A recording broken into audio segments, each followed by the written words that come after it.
Ini sih parah. Ternyata, tersangka kasus korupsi di Subholding Pertamina belum lama ini memiliki grup WhatsApp bernama Orang-Orang Senang. Ini nilai rupiah kita makin menurun, bahkan aku cek sama negara-negara ASEAN lain, kayak Malaysia, terus kayak Singapura deh. Jauh banget, nilai kita tuh langsung anjlok. Dahulu, ringgit Malaysia berdiri kokoh sebagai salah satu mata uang terkuat di kawasan Asia Tenggara. Nilainya yang stabil dan daya beli yang tinggi menjadikannya simbol kebanggaan bagi rakyat Malaysia. Bank-bank besar, perusahaan multinasional, hingga para investor global memandang ringgit sebagai mata uang yang layak diandalkan. Malaysia dengan percaya diri menatap masa depan, yakin bahwa ekonomi mereka akan terus tumbuh dan berjaya di antara negara-negara tetangganya. Namun, zaman telah berubah, dan kenyataan pahit kini harus ditelan. Ringgit Malaysia mengalami penurunan yang begitu drastis, hingga banyak pihak tak menyangka bahwa mata uang yang dulu disegani kini menjadi sumber kekhawatiran. Malaysia yang dulu memandang sebelah mata uang negara lain, kini justru menghadapi kenyataan bahwa mata uangnya sendiri kehilangan kepercayaan di pasar global. Kondisi ini diperparah dengan melejitnya rupiah Indonesia, yang kini semakin kuat dan diminati dunia. Jika dahulu rupiah dianggap sebagai mata uang yang lemah, kini mata uang Garuda justru menunjukkan ketangguhannya, stabilitas ekonomi Indonesia, pertumbuhan investasi yang pesat, serta meningkatnya daya saing di kancah global, menjadikan rupiah sebagai primadona baru di Asia Tenggara. Ringgit makin melemah, rupiah makin kuat. Ini nggak terbalik ya yang membuat video seperti ini. Assalamualaikum warahmatullahi wabarakatuh. Apa kabarnya sahabatku semua? Kenapa sih setiap Indonesia ketika ekonominya tidak baik-baik saja selalu ada orang-orang yang membuat video bohong kemudian membandingkan dengan negara tetangga kita, yaitu Malaysia. Ringgit Malaysia melemah, rupiah makin kuat, perkembangan ekonomi Indonesia makin maju, investor semakin banyak berdatangan ke Indonesia. Padahal itu nggak sesuai fakta, datanya tidak ada. Nah, berita-berita seperti inilah yang membuat masyarakat Indonesia kadang-kadang itu percaya. Padahal ini berita tidak ada datanya, dari media mana, nggak ada.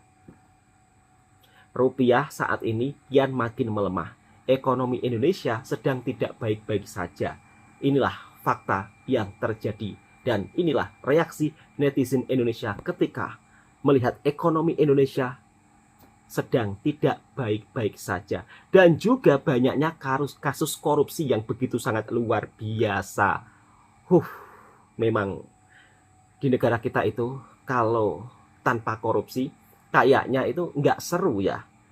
Ya memang setiap negara itu ada kasus korupsinya, tetapi tidak separah di negara kita. Inilah yang membuat investor asing ketika mau berinvestasi di Indonesia juga mikir-mikir. Kita simak keluhan netizen. Kayaknya bisa nih gue cuan dari proses impor minyak. Tinggal kong kali kong harga aja sama yang jualan. Meskipun pemerintah udah nyuruh gue untuk nggak ngimpor selama produksi minyak mentah dalam negeri itu masih ada. Waduh. Nih gue tolak-tolakin aja tuh minyak mentah dalam negeri. Caranya. Gue bilang itu kemahalan, terus speknya kurang. Udahlah biarin aja tuh minyak produksi dalam negeri diekspor-ekspor. Haha, mantep nih cuan dari ngimpor minyak mentah. Lo tau nggak cuan gue yang kedua nih? Mantep, gue ngimpor minyak yang udah jadi dari kilang yang ada di luar negeri. Oke gampang, ntar pas meeting gue bilang aja sama orang-orang kalau kapasitas produksi di kilang itu lagi turun. Jadinya minyak mentah dalam negeri nggak bisa diproses semua sama Pertamina, mesti ada yang diekspor. Otomatis apa? Produksi minyak jadi dari kilang Pertamina di Indonesia berkurang juga kan? Akhirnya ada kesempatan deh buat gue ngakal-ngakalin nih impor minyak jadi. Kebayang nggak lo? Gue ngimpor minyak mentah, gue ngimpor minyak jadi, gue kong kali kong harganya sama brokernya. Terus gue tambahin lagi nih, gue markup lagi nih biaya pengirimannya. Boom! Tajir gue, tajir. Lo mau minta apa juga gue beliin. Lo tahu, gue punya satu ide lagi. Pas gue ngimpor minyak jadi nih dari kilang nih, gue bilang aja, gue lapornya, ini gue belinya RON 92 nih, tapi aslinya gue beli RON 90. Tenang aja, ntar tuh RON 90 Ini gue fakta campur ya, lagi, fakta. gue blending di depo biar jadi RON 92. Jadi orang-orang tuh ntar belinya tetap RON 92, tapi kan gue untung. Gila coy, gue pinter banget ya, minterin orang. Gue baru ngomong ini kemarin dan kenapa udah kejadian. Ini Bursa Efek Indonesia turun sampai 5%. Atau senilai 2.600 triliun guys. 2.600 triliun dalam satu hari. Kebayang gak sih? Ini nilai rupiah kita makin menurun. Bahkan aku cek sama negara-negara ASEAN lain, kayak Malaysia, terus kayak Singapura deh, jauh banget nilai kita tuh langsung anjlok. Gue nggak keburu lagi mindahin duit gue ke SGD. Bahkan sampai Bursa Efek tuh langsung nge-hold trading kita, alias kayak memberhentikan total biar nggak ada transaksi yang masuk gitu, karena parah banget penurunannya. Kalau kalian tahu, salah satu Bursa Efek paling tinggi nilainya di Indonesia tuh BCA. Dia turun dari 10.000 poin sampai hari ini tuh di 8.200 poin. Ini terendah dalam bahkan kayak setahun 2 tahun terakhir deh. Itu biasanya ada insider gitu ya, gosip-gosip gitu ya, tapi saat ini tuh bener-bener nggak ada. Ini cuma karena politik chaos aja atas kebijakan-kebijakan. Terus juga kalau kalian tahu ada kebijakan baru yang disahkan, perampasan aset terhadap masyarakat. Perampasan asetnya bukan terhadap koruptor, tapi terhadap masyarakat yang nggak bayar pajak. Jadi kalau kamu nggak bayar pajak itu kayak di Amerika sekarang statusnya. Properti kamu ataupun kendaraan kamu bisa ditarik sama leasing, bukan sama leasing doang, sama pemerintah, sorry. Ini sampai teman gue yang pada kerja di bagian-bagian itu, mereka tuh sampai kayak mereka capek juga gitu. Oke, terus gimana nih? Oke, untuk para Gen Z, tolong banget dengerin, kalian harus bisa punya pendirian.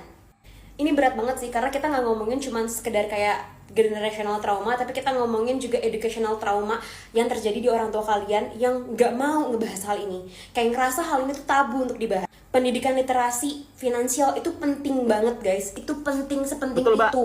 Dan ini tuh nggak pernah diomongin gitu loh di zaman orang tua kita cuma taunya nabung, bahkan untuk nabung di bank aja mereka takut, investasi mereka takut, dan lain-lain itu takut.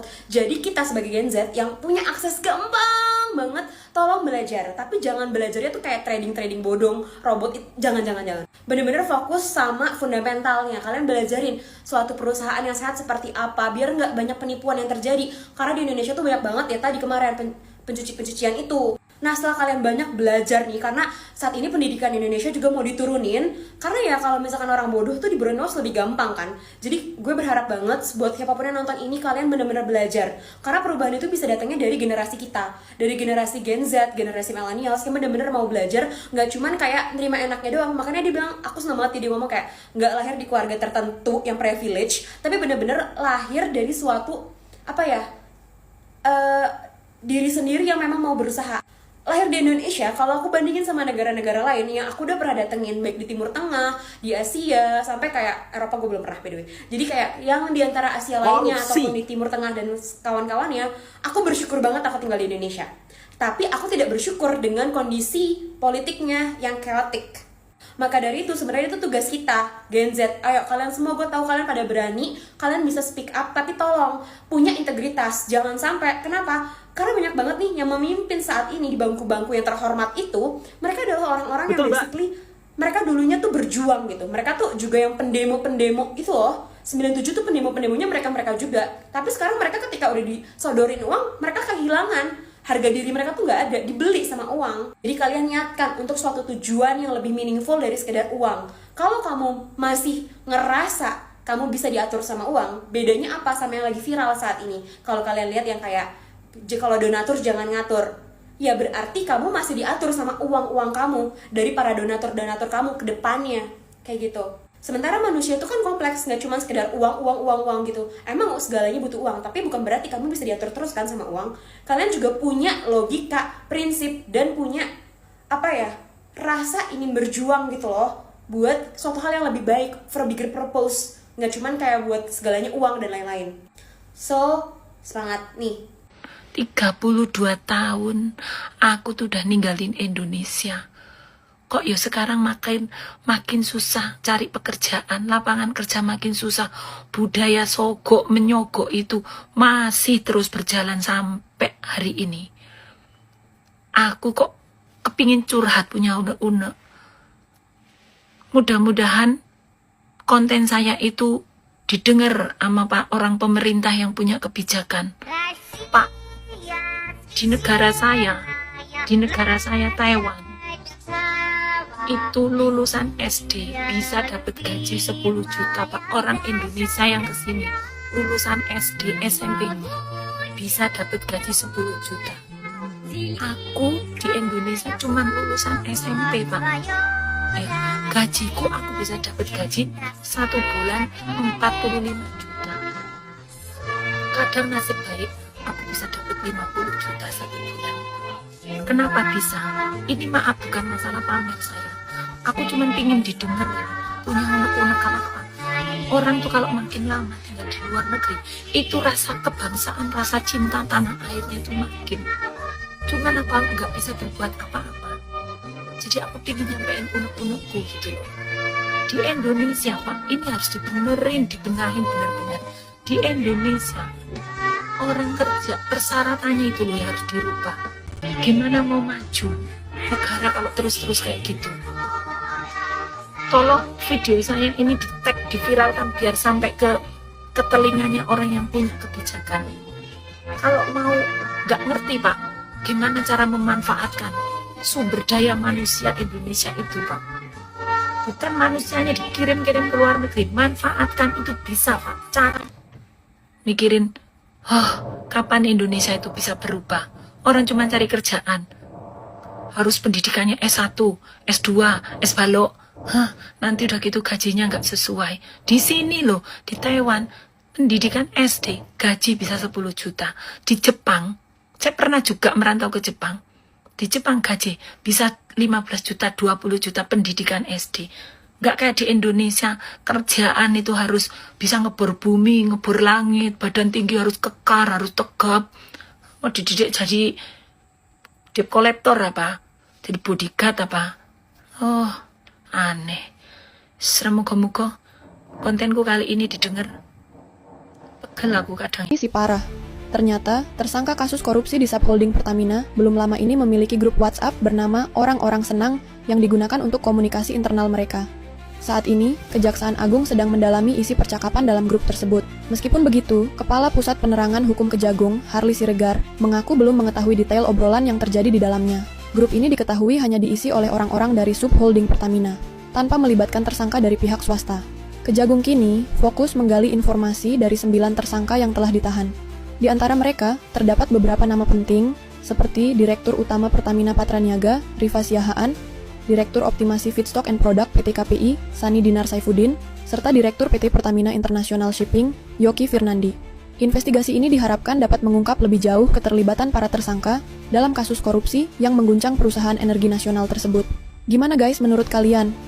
Sri Mulyani dikabarkan akan mundur dari jabatannya sebagai Menteri Keuangan. Belum pasti, tapi IHSG udah turun lebih dari 5% hari ini. Dan gue mau share dampaknya kalau beliau beneran mundur. Yang pertama, rupiah bakal melemah dan IHSG kemungkinan bisa koreksi lagi. Nggak bisa dipungkiri, Bu Sri Mulyani adalah simbol stabilitas fiskal Indonesia. Kalau beliau mundur, investor asing bisa makin banyak keluar dari Indonesia karena kehilangan kepercayaan. Imbasnya, rupiah bakal melemah, IHSG bisa makin terkoreksi, terutama di sektor perbankan yang sangat bergantung pada stabilitas fiskal. Sebagaimana kita tahu, salah satu penyebab IHSG turun belakangan ini adalah karena net sell dari investor asing. Pertanyaannya, kalau Sri Mulyani beneran mundur, kira-kira IHSG bisa anjlok sampai berapa? Yang kedua, dampaknya adalah ekonomi Indonesia bisa kehilangan arah kebijakannya. Selama ini, Bu Sri Mulyani dikenal disiplin dalam menjaga anggaran negara dan nggak boros. Beliau juga dianggap berhasil menjaga defisit APBN tetap terkendali. Tapi, kalau diganti orang lain yang belum tentu sebagus dia, APBN Indonesia bisa berantakan. Apalagi kalau sosok yang gantiinnya datang dari tokoh politik. Dampak yang ketiga, utang pemerintah bisa jadi lebih mahal. Kok bisa? Karena selama ini Bu Sri Mulyani ngatur keuangan negara dengan rapi. Negara lain jadi percaya dan bisa kasih pinjaman dengan bunga yang murah. Tapi kalau tiba-tiba mundur, kepercayaan bisa goyah. Negara lain bisa ragu, jangan-jangan yang gantiin lebih boros dan nggak bisa ngatur uang. Akhirnya Indonesia bisa tetap pinjam uang, tapi dengan bunga yang lebih mahal. Ujung-ujungnya, anggaran negara habis buat bayar cicilan utang, bukan buat pembangunan ekonomi. Jadi itu dia 3 dampak kalau Bu Sri Mulyani benar-benar mundur. Gimana menurut kalian? Apakah Bu Sri Mulyani akan mundur? Dan kalau iya, siapa sosok yang menurut lo layak buat gantiin Sri Mulyani?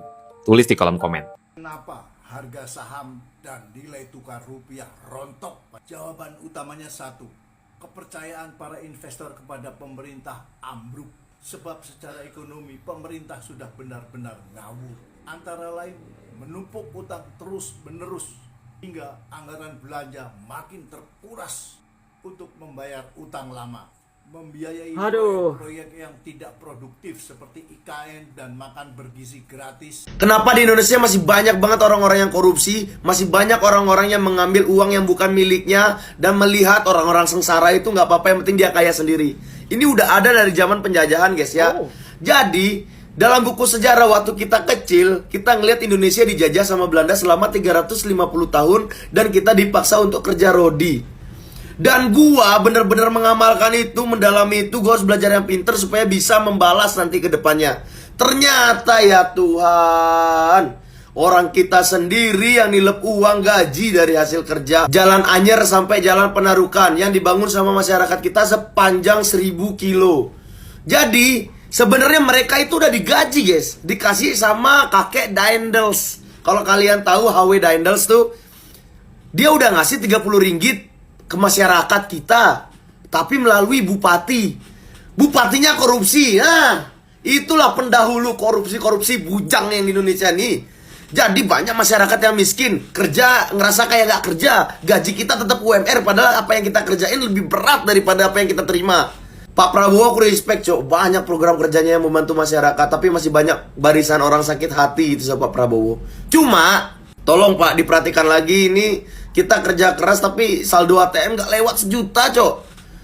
Maksudnya Pak, kerja mati-matian nyari 200.000 susah, tapi 2 hari habis, apa-apa mahal.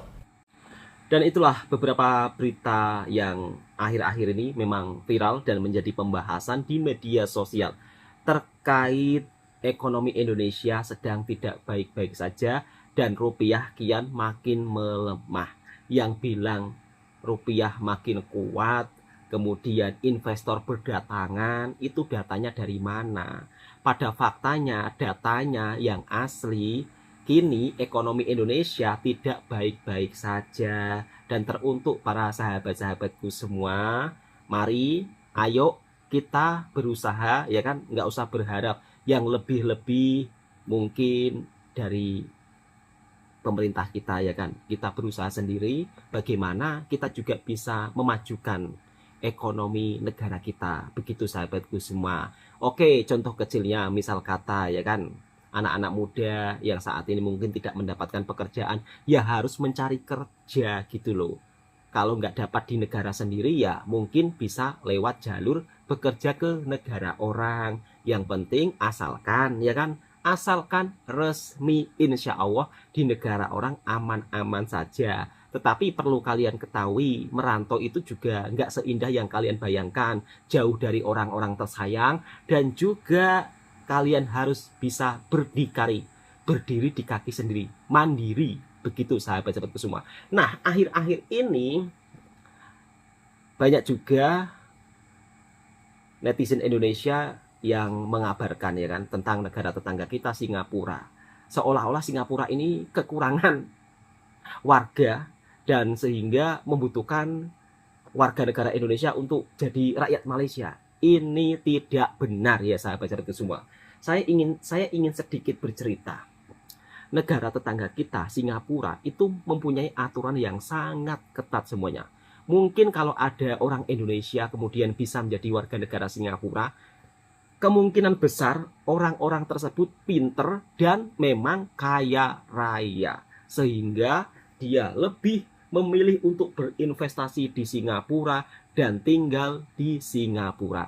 Menurut pendapat saya. Dan mari kita simak videonya agar kita tidak salah paham. Singapura sekarang itu lagi butuh banyak WNI buat tinggal di sono. Karena apa? Karena sekarang di Singapura itu kondisinya pertumbuhan penduduknya itu melambat.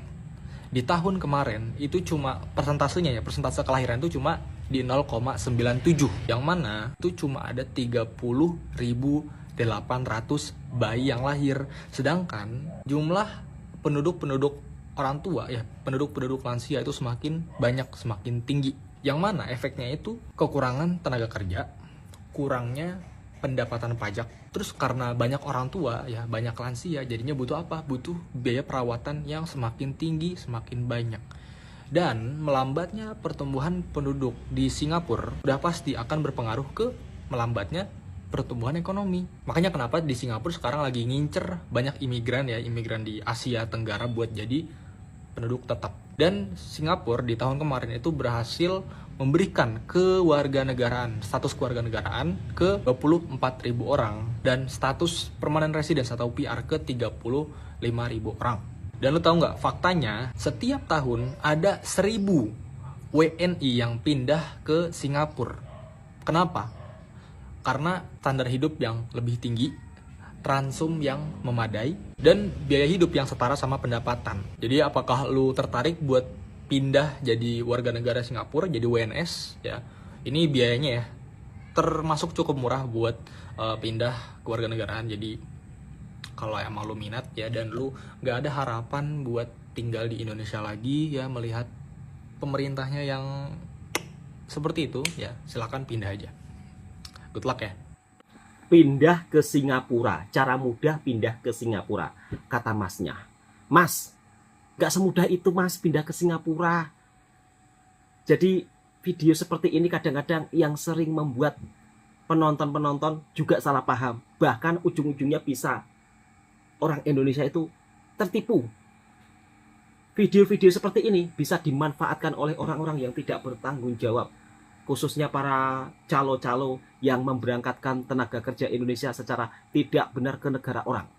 Ayo ke Singapura. Singapura saat ini butuh warga negara Indonesia untuk bekerja di sana.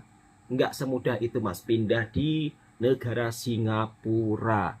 Kalaupun ada orang Indonesia yang pindah ke Singapura, orang-orang tersebut punya aset banyak di Indonesia dan mungkin diinvestasikan di Singapura. Kalaupun ada yang pindah dan diterima jadi warga negara Singapura, berarti mungkin orang tersebut pinter. Makanya ya kan diperbolehkan untuk menjadi warga negara Singapura, dan Singapura adalah negara yang mempunyai aturan ketat. Nggak boleh asal-asalan yuk langsung pindah ke Singapura, kok enak sekali kayak pindah kampung sebelah. Nggak seperti itu konsepnya sahabat-sahabatku semua. Dan perlu sahabat-sahabatku semua ketahui, meskipun di negara kita ya kan ekonominya tidak baik-baik saja, tetapi sahabat-sahabatku semua patut bersyukur. Karena apa? Meskipun ekonomi sedang tidak baik-baik saja, tetapi jika sahabat-sahabatku ingin mencari kerja, insya Allah dapat kok. Kalau kerja apa adanya ya, yang penting kerja ya. Misal kata menjadi petani juga bisa ya, meskipun memang kadang-kadang pas-pasan hanya untuk cukup-cukup makan, tetapi kalian lebih nyaman lah tinggal di negara sendiri daripada tinggal di negara orang. Ujung-ujungnya nanti kalau kalian ilegal pastinya akan bermasalah. Meskipun saat ini ekonomi kita sedang tidak baik-baik saja dengan tingkat korupsinya yang luar biasa, kita tetap patut bersyukur ya.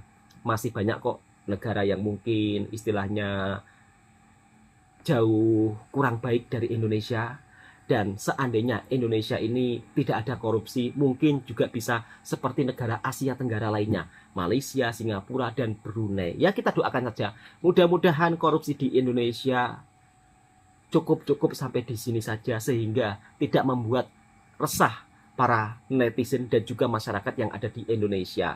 Dan mau nggak mau kita harus menerima fakta bahwa negara Asia Tenggara lainnya sedang berlomba-lomba di dalam kemajuannya, seperti Vietnam, Singapura, Malaysia semakin maju ke hadapan. Ya mudah-mudahan saja Indonesia segera berbenah ke depannya. Assalamualaikum warahmatullahi wabarakatuh. Kalau ada yang ngomong ringgit makin lemah, rupiah makin menguat, itu salah.